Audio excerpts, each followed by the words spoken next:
Gone girl की रोजामेंड पाइक और game of thrones के पीटर डिंकलेज की पार्टनरशिप में बनी ये मूवी एक बेहद ही यूनिक कॉन्सेप्ट पर बेस्ड है। इस ड्रामा थ्रिलर में कोई हीरो का कैरेक्टर ही नहीं है, एज इस मूवी के दोनों लीड प्रोटैगनिस्ट विलेंस हैं। तो आइए देखते हैं कि क्या है इन दोनों विलेंस के बीच की लड़ाई और कौन जीतेगा इन दोनों में से इस वॉर को। एक रिक्वेस्ट आप सभी व्यूअर्स से कि इस चैनल की सब्सक्रिप्शन बिल्कुल फ्री है, तो प्लीज़ चैनल को सब्सक्राइब करके बेल आइकन प्रेस कर दीजिए। कहानी की शुरुआत होती है बूढ़े लोगों के एक केयर होम से, जहां उन ओल्ड एज लोगों को रखा जाता है जो किसी बीमारी या अकेले होने की वजह से अपनी केयर नहीं कर सकते।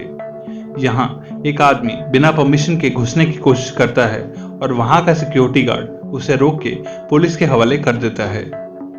इस आदमी का नाम होता है मिस्टर फील्डस्ट्रॉम, जो कोर्ट को बताता है कि उसकी माँ को जबरदस्ती उस केयर होम में रखा जा रहा है और उन्हें किसी से मिलने भी नहीं दिया जाता। मार्ला ग्रेसन, जो एक बेहतरीन मैनिपुलेटर और लीगल चोर होती है, जज को बताती है कि इस आदमी की माँ की तबीयत बेहद खराब है और उन्हें डिमेंशिया है, जिसकी वजह से उन्हें कुछ याद नहीं रहता, और वो डॉक्टर्स की रिटन रिकमेंडेशन पे ही उस बूढ़ी औरत को केयर होम लेके गई है।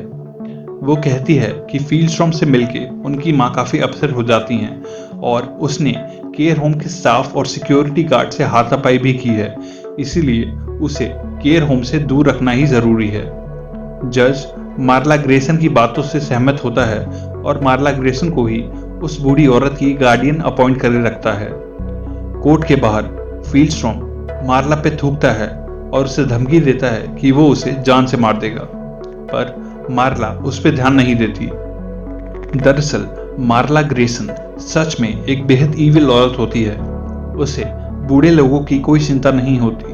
वो बस डॉक्टर्स को खरीद के और उनसे फेक मेडिकल सर्टिफिकेट्स बनवा के अमीर ओल्ड एज लोगों की गार्डियन बन जाती है, और एक बार उन्हें ओल्ड एज होम डालने के बाद उनकी बाहरी दुनिया से सारे कॉन्टैक्ट्स बंद कर देती है, और फिर इलाज और ओल्ड एज होम के बिल्स के नाम पे उनका घर, प्रॉपर्टीज, गाड़ियां और सेविंग भी अपने पास रख लेती है। मार्ला ये काम काफी सालों से कर रही होती है और अब तक सैकड़ों बूढ़े लोगों को लूट चुकी होती है। वो ओल्ड एज होम के ओनर सैम राइस को हर पेशेंट के ऊपर कमीशन दे रही होती है। डॉक्टर कैरन मार्ला को कुछ पैसे लेके एक और ऐसे बूढ़े टारगेट के बारे में बताती है, जिसका नाम होता है जेनिफर पीटरसन। डॉक्टर बताती है कि जेनिफर एक अमीर बूढ़ी औरत है जो अकेली रहती है और उसका कोई हस्बैंड या बच्चा भी नहीं है। वो डॉक्टर कोर्ट में झूठी गवाही देती है कि जेनिफर एक बिल्कुल अकेली लेडी है जिसे डिमेंशिया है और जो खुद अपना ख्याल नहीं रख सकती, और as per their plan court Marla को जेनिफर का गार्डियन अपॉइंट कर देता है। कोर्ट ऑर्डर लेके मार्ला जेनिफर के घर जाती है और उसे अपने साथ केयर होम चलने के लिए कहती है। क्योंकि मार्ला को कोर्ट ने जेनिफर का गार्डियन अपॉइंट किया होता है, तो वो ज़्यादा कुछ नहीं कर पाती, पर केयर होम जाने के बाद उससे उसका फ़ोन छीन लिया जाता है और वहाँ से बाहर भी जाने नहीं दिया जाता, जिस पर जेनिफर यह समझ जाती है कि उसे यहाँ पे कैद कर लिया गया है। जेनिफर को केयर होम में डालने के बाद मार्ला और उसकी गर्लफ्रेंड फ्रैम जेनिफर की कार और सारा घर का सामान बेच खाते हैं। वो उसके घर को भी रेनोवेट करके उसे सेल पे लगा देते हैं। जेनिफर के सामान में मार्ला को एक छुपाई हुई सेफ डिपॉजिट बॉक्स की चाबी मिलती है। बैंक जाके जब वो बॉक्स को चेक करती है तो एक बुक के अंदर उसे छुपाए गए हीरे मिलते हैं, और मार्ला को लगता है कि उसने इस बार जैकपॉट हिट किया है। जब फ्रैन जेनिफर का घर पेंट करवा रही होती है, तब एक एलेक्सी नाम का आदमी टैक्सी में जेनिफर को लेने आता है। फ्रैन उसे कहती है कि यहाँ से किसी ने कोई टैक्सी ऑर्डर नहीं की और जेनिफर अब यहाँ नहीं रहती, और एलेक्सी एक बार घर की तरफ देख के वहां से चला जाता है। एलेक्सी जब वापस जाता है तब उसका बॉस रोमन ल्यूनियोव, जो एक खूंखार रशियन मॉब्सर है, उसका इंतजार कर रहा होता है। रोमन उससे पूछता है कि उसकी माँ कहाँ है। एलेक्सी कहता है कि जब वो जेनिफर को लेने गया तब उसे बताया गया कि अब वो यहाँ नहीं रहती और उसका घर का सारा सामान भी चेंज था। रोमन एलेक्सी को कहता है कि अगले कुछ घंटों में मुझे मेरी माँ की सारी डिटेल्स चाहिए, वरना वो उससे गोली मार देगा। एलेक्सी जल्दी से सारी इन्फॉर्मेशन इकट्ठा करके रोमन के पास जाता है।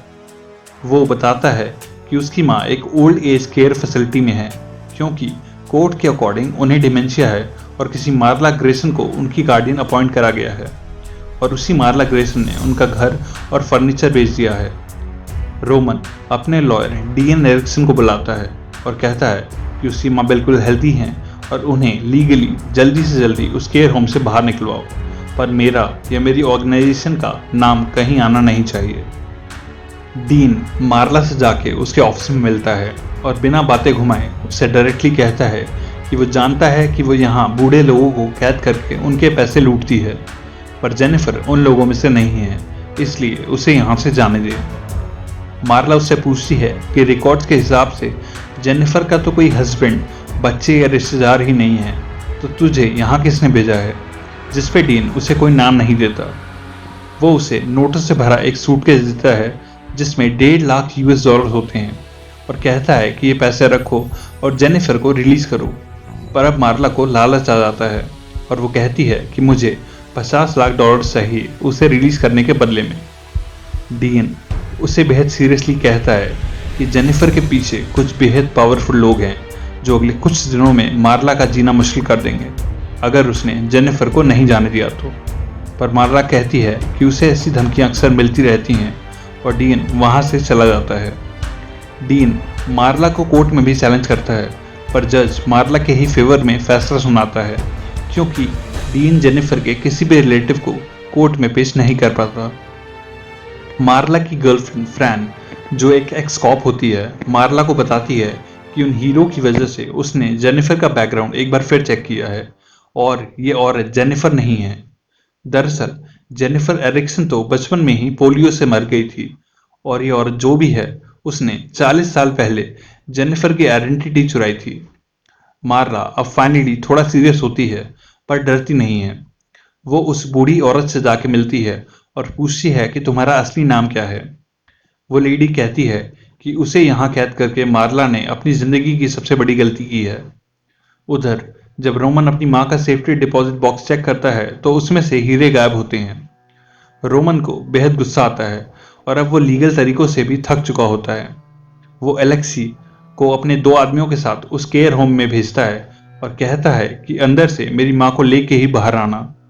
वो तीनों उस केयर फैसिलिटी के मालिक सैम राइस से मिलते हैं और कहते हैं कि वो अपने फादर को यहाँ शिफ्ट करवाना चाहते हैं और प्लीज उन्हें इस केयर होम का एक टूर दें। सैम उन्हें पूरे होम का टूर करवाता है, पर एलेक्सी को रोमन की मां नहीं दिखती। फाइनली वो सैम को टेस्ट करके एक एक रूम चेक करने लगता है। एलेक्सी को रोमन की मां मिल जाती है, पर वहां का सिक्योरिटी गार्ड मरने से पहले उन 2 आदमियों को मार गिराता है। एलेक्सी उनकी गन लेके वहां के स्टाफ को डरा के मेन डोर अनलॉक करवाता है, पर इससे पहले कि वो वहां से भाग पाए मार्ला और फ्रैन उसे पकड़ लेते हैं। और क्योंकि वहां पे पुलिस भी आ गई होती है इसलिए रोमन चाह के भी कुछ नहीं कर पाता और उसकी मां को वापस केयर होम में डाल दिया जाता है। वहां पुलिस एलेक्सी से पूछताछ करती है पर वो कुछ नहीं बताता। पुलिस फ्रैन और मार्ला को बताती है कि एलेक्सी और उसके मारे गए 2 साथी रशियन माफिया से हैं और उनकी एक बड़ी क्रिमिनल हिस्ट्री है। उधर रोमन अब अपना गुस्सा कंट्रोल नहीं कर पाता और डॉक्टर कैरन, जिसने उसकी मां को डायग्नोस किया था, उसके घर में मरवा देता है। ये खबर जब न्यूज में आती है तो मार्ला समझ जाती है कि अब वो लोग उसके पीछे भी आएंगे, इसीलिए वो और फ्रैन शहर छोड़ने का प्लान करते हैं। पर इससे पहले ही रोमन के आदमी फ्रैन पे अटैक कर देते हैं और मार्ला को बेहोश करके किडनैप कर लेते हैं। मार्ला को जब होश आता है तब वो एक जंकयार्ड में एक शेड से बंधी होती है और रोमन अपने आदमियों के साथ उसके सामने होता है। और रोमन उसे कहता है कि उसे अपनी माँ और वो हीरे चाहिए, वरना वो मार्ला के आसपास सबको मार देगा। मार्ला कहती है कि उससे या उसकी माँ से कोई पर्सनल दुश्मनी नहीं है, पर वो बस एक बिजनेस वूमन है और उस लॉयर ने काफी कम पैसे ऑफर किए थे और वो रोमन से भी $10 मिलियन मांगती है उसकी माँ और हीरो को छोड़ने के लिए। रोमन पूछता है कि क्या वो मौत से नहीं डरती। मार्ला कहती है कि उसका सबसे बड़ा डर गरीबी है और इस देश में अमीर बनने के लिए बड़ा सोचना और एम्बिशियस होना बेहद जरूरी है। रोमन ये समझ जाता है कि मार्ला अब उसके किसी काम की नहीं है, इसलिए वो अपने आदमियों से उसे मार देने को कहता है, पर वो कहता है कि इसकी मौत बिल्कुल नेचुरल लगनी चाहिए और वहां से चला जाता है। रोमन के आदमी जब मार्ला को बेहोश करने के लिए क्लोरोफॉर्म दे रहे होते हैं, तब मार्ला उसकी गाड़ी का नंबर नोट कर लेती है। रोमन के आदमी मार्ला को बेहोशी की हालत में शराब की बोतल के साथ ड्राइविंग सीट पर बिठा देते हैं और कार को स्टार्ट करके एक लेक की तरफ फेंक देते हैं, ताकि ऐसा लगे कि मार्ला ड्रंक ड्राइविंग में मारी गई। पर कार के लेक में गिरने से पहले ही मार्ला को होश आ जाता है और वो बेहद मुश्किल से कार से टाइम पे बाहर आ जाती है। वो पास के एक स्टोर में जाती है और घर के लिए कैब ऑर्डर करके कपड़े चेंज करती है। मार्ला रोमन की कार का प्लेट नंबर अपने हाथ पे लिख लेती है ताकि भूल ना जाए। जब वो घर पहुंचती है तब उसे फ्रैन भी अधमरी हालत में मिलती है और किचन की गैस भी काफी देर से ऑन होती है। मार्ला बड़ी मेहनत से फ्रैन को लेके वहां से निकलती है जब उनके घर में गैस से ब्लास्ट होता है। कुछ दिनों के बाद वो दोनों रिकवर होने लगते हैं, पर मार्ला अब रोमन से बदला लेने के लिए एक रिस्की प्लान बनाती है। वो फ्रैन से कहती है कि उनके पास दो ऑप्शन हैं, या तो वो ये हीरे बेच के ये देश छोड़ दें या रोमन से अपने ऊपर हुए अटैक्स का बदला लें। और फ्रैन रिस्क के बाद भी मार्ला के प्लान में शामिल हो जाती है। फ्रैन अपने पुलिस कॉन्टैक्ट के थ्रू उस गाड़ी के नंबर प्लेट का एड्रेस ढूंढ लेती है जो मार्ला ने नोट किया था। फिर वो उस एड्रेस पे जाते हैं, पर काफी देर तक नजर रखने पर भी उन्हें रोमन नजर नहीं आता। दरअसल वो रोमन के ड्राइवर का घर होता है और वो दोनों उस ड्राइवर को फॉलो करने लगते हैं। ड्राइवर उन्हें एक बिल्डिंग की पार्किंग तक ले जाता है और मार्ला अपना हेयर स्टाइल और लुक्स चेंज करके उस बिल्डिंग में एंट्री लेती है और पार्किंग में जाके उस ड्राइवर को टेजर मार देती है और रोमन के आने का वेट करने लगती है। कुछ देर के बाद रोमन अपने एक बॉडीगार्ड के साथ वहां आता है, पर कार में बैठते ही मार्ला उसे एक सेडेटिव का इंजेक्शन लगा देती है और उसके बॉडीगार्ड को भी टेजर से शॉक लगाती है।